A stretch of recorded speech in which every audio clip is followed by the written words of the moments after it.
Palit na lang, tapon muna yon. Tapon na. Palit lang ng ganito. Oh, nipis. Spacer po yan eh. Ay, spacer. Spacer. Ito po.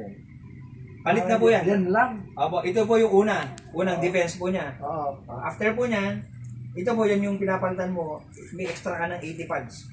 Ibig sabihin yan, kahit, dito kasi sa amin, once a month kami Palit ng ganyan. Pero kung minsan, depende sa lugar, pwedeng 2 weeks, 3 weeks. Yun. Sa akin naman hanggang may tumutulog na. Hanggang may tumutulog ba? After nun, Pastor, ito naman yung next, yung carbon naman dito. Yung kalawang, chlorine, amoy, lasa. Dito naman kakapit yung mga yan. Ito, tumatagal to ng 1 year hanggang 1 year and a half. Meron na siyang extra na good for 5 years. Tapos ito naman, after nito, actually dito pa lang, malinis na siya, Pastor. Oo. Pero dadaan ulit yan sa main filter niya. Yung black. Nakakabit yan, nagkakarga kasi yan. Diyan sa black, buo yan, ganyan yan.